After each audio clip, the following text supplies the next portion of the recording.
जब याकूब ने सुना कि मिस्र में अन्ना है, तब उसने अपने पुत्रों से कहा, तुम एक दूसरे का मुंह क्यों देख रहे हो?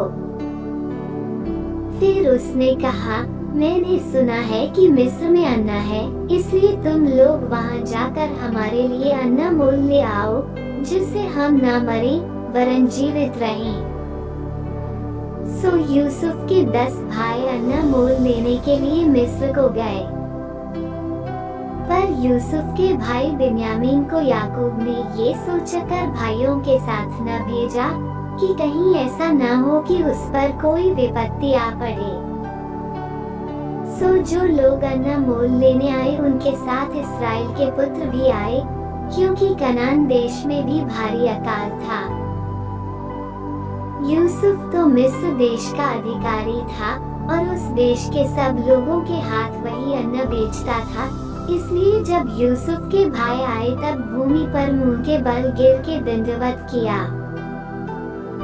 उनको देखकर यूसुफ ने पहचान तो लिया, परंतु उनके सामने भोला बन के कठोरता के साथ उनसे पूछा, तुम कहाँ से आते हो? उन्होंने कहा, हम तो कनान देश से अन्न मोल लेने के लिए आए हैं। यूसुफ ने तो अपने भाइयों को पहचान लिया, परंतु उन्होंने उसको न पहचाना। तब यूसुफ अपने उन स्वप्नों को स्मरण करके जो उसने उनके विषय में देखे थे, उनसे कहने लगा, तुम भेदी हो, इस देश की दुर्दशा को देखने के लिए आए हो। उन्होंने उससे कहा, नहीं नहीं, हे प्रभु, तेरे दास भोजन वस्तु मोल लेने के लिए आए हैं। हम सब एक ही पिता के पुत्र हैं, हम सीधे मनुष्य हैं, तेरे दास भेदिए नहीं। उसने उनसे कहा, नहीं नहीं, तुम इस देश की दुर्दशा देखने ही को आए हो। उन्होंने कहा, हम तेरे दास 12 भाई हैं और कनान देशवासी एक ही पुरुष के पुत्र हैं, और छोटा इस समय हमारे पिता के पास है और एक जाता रहा। तब यूसुफ ने उनसे कहा, मैंने तो तुमसे कह दिया कि तुम भेदिए हो। सो इसी रीति से तुम परखे जाओगे। फिरौन के जीवन की शपथ, जब तक तुम्हारा छोटा भाई यहाँ न आए तब तक तुम यहाँ से न निकलने पाओगे। सो अपने में से एक को भेज दो कि वो तुम्हारे भाई को ले आए, और तुम लोग बंधुआई में रहोगे। इस प्रकार तुम्हारी बातें परखी जाएंगी कि तुम में सच्चाई है कि नहीं। यदि सच्चे न ठहरे तब तो फिरौन के जीवन की शपथ तुम निश्चय ही भेदिए समझे जाओगे। तब उसने उनको 3 दिन तक बंदी गृह में रखा।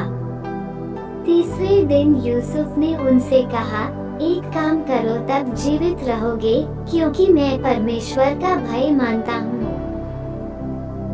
यदि तुम सीधे मनुष्य हो तो तुम सब भाइयों में से एक जन इस बंदी गृह में बंधुआ रहे, और तुम अपने घर वालों की भूख बुझाने के लिए अन्न ले जाओ, और अपने छोटे भाई को मेरे पास ले आओ। इस प्रकार तुम्हारी बातें सच्ची ठहरेंगी और तुम मार डाले न जाओगे। तब उन्होंने वैसा ही किया। उन्होंने आपस में कहा, निसंदेह हम अपने भाई के विषय में दोषी हैं, क्योंकि जब उसने हमसे गिड़गिड़ा के विनती की, तो भी हमने ये देखकर कि उसका जीवन कैसे संकट में पड़ा है, उसकी न सुनी। इसी कारण हम भी अब इस संकट में पड़े हैं।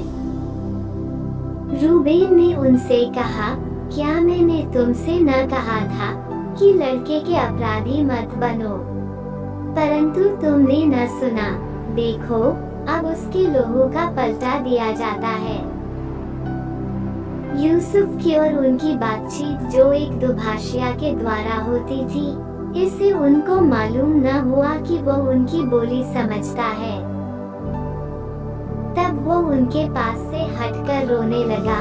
फिर उनके पास लौटकर और उनसे बातचीत करके उनमें से शिमोन को छांट निकाला और उसके सामने बंधुआ रखा। तब यूसुफ ने आज्ञा दी, कि उनके बोरे अन्न से भरो और एक एक जन के बोरे में उसके रुपए को भी रख दो, फिर उनको मार्ग के लिए सीधा दो। सो उनके साथ ऐसा ही किया गया। तब वे अपना अन्न अपने गधों पर लादकर वहां से चल दिए। सराय में जब एक ने अपने गधे को चारा देने के लिए अपना बोरा खोला, तब उसका रूपा बोरे के मोहरे पर रखा हुआ दिखलाई पड़ा। तब उसने अपने भाइयों से कहा, मेरा रूपा तो फेर दिया गया है, देखो वह मेरे बोरे में है। तब उनके जी में जी न रहा और वे एक दूसरे की ओर भय से ताकने लगे और बोले, परमेश्वर ने ये हमसे क्या किया है।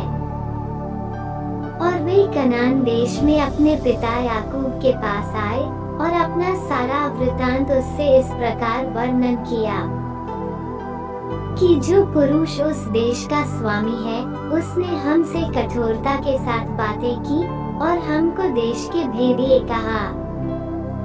तब हमने उससे कहा, हम सीधे लोग हैं, भेदिए नहीं। हम 12 भाई एक ही पिता के पुत्र हैं। एक तो जाता रहा, परंतु छोटा इस समय कनान देश में हमारे पिता के पास है। तब उस पुरुष ने, जो उस देश का स्वामी है, हमसे कहा, इससे मालूम हो जाएगा कि तुम सीधे मनुष्य हो।